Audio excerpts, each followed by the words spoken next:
Obat Hati, Renungan Harian, Bugar Selamanya, oleh P.A.T. Norman. Mari belajar firman Tuhan dengan hati yang tenang. Tuhan selalu punya pesan baru untuk menguatkan kita hari ini. Judul renungan hari ini, ketika Anda melewatkan ketenaran dan kekayaan. Ayat inti renungan ini, Yesaya 49:4. Tetapi aku berkata, aku telah bersusah-susah dengan percuma, dan telah menghabiskan kekuatanku dengan sia-sia dan tak berguna. Namun, aku terjamin pada Tuhan dan upahku pada Allahku. Bertahun-tahun yang lalu, saya memiliki seorang teman baik yang terus-menerus mengeluh karena tidak ada seorang pun yang mau menghargai karyanya. Dia merasa usahanya sia-sia, dan upaya saya untuk membantu membuat dia merasa berharga tidak ada gunanya. Suatu hari saya membaca Yesaya 49:4 dan membagikan itu kepadanya, dan dia mampu melepaskan rasa bersalahnya karena merasa tidak produktif. Ketika keat sekarat, dia berkata, saya telah menuliskan nama saya di air. Dia tidak menyadari pada saat itu, dan dia juga tidak peduli bahwa itu sudah tertulis dalam marmer. Hal ini berlaku bagi banyak orang semasa mereka hidup. Mereka tidak tahu pengaruh dan keindahan yang akan mereka tinggalkan. Selama hidup, kasih mereka dan harapan mereka tidak dibalas. Demikian juga kesalahan mereka tidak dimaafkan, sehingga mereka merasa bahwa mereka telah mengecewakan Tuhan dan orang lain. Terutama mereka yang bercita-cita tinggi merasakan kekecewaan yang menghancurkan.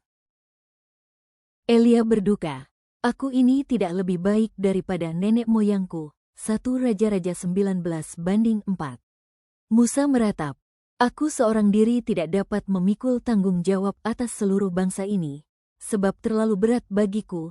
Bilangan 11 ayat 14. Dan Daud merasa ingin menyerah. Bagaimanapun juga pada suatu hari aku akan binasa oleh tangan Saul. 1 Samuel 27 ayat 1. Dan kemudian ada Yesus yang disalib. Bagi banyak penonton, hidupnya pasti tampak seperti sebuah kegagalan. Namun Tuhan melihat semua ini dari sudut pandang yang berbeda. Daripada membandingkan pekerjaan kita dengan pekerjaan orang lain, marilah kita menyerahkannya pada penilaiannya yang adil. Hadiah saya adalah pada Tuhan saya, bukan pada individu. Tidak mungkin bagi kita untuk memperkirakan nilai pekerjaan hidup kita.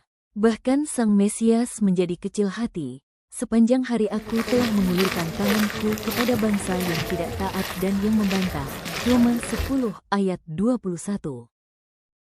Tuhan menghakimi berdasarkan motif dan misi.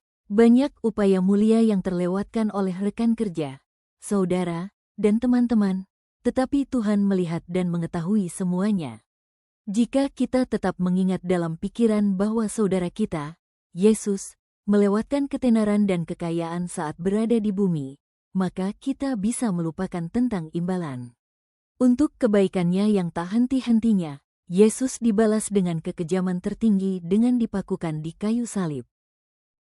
Dalam perspektif, kita diperlakukan jauh lebih baik dari apa yang Kristus terima.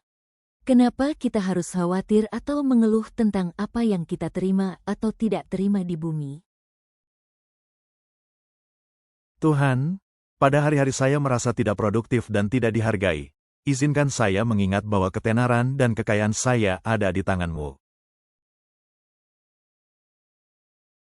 Kesimpulan hari ini, saat kita merasa tidak produktif, tidak dihargai, atau usaha kita seakan tidak berarti, ingatlah bahwa nilai diri kita tidak ditentukan oleh prestasi, pujian, atau penilaian manusia. Tuhanlah yang menggenggam masa depan kita, nama kita berharga di hadapan-Nya. Dalam setiap langkah, Tuhan melihat, Tuhan peduli, dan Tuhan tidak pernah mengabaikan jerih lelah kita. Teruslah setia, karena kemuliaan dan masa depan kita ada di dalam tangan-Nya. Doa hari ini, Tuhan, tolong saya tetap percaya bahwa Engkau memegang hidup saya.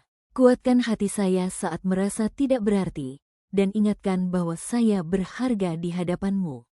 Dalam nama Yesus, amin.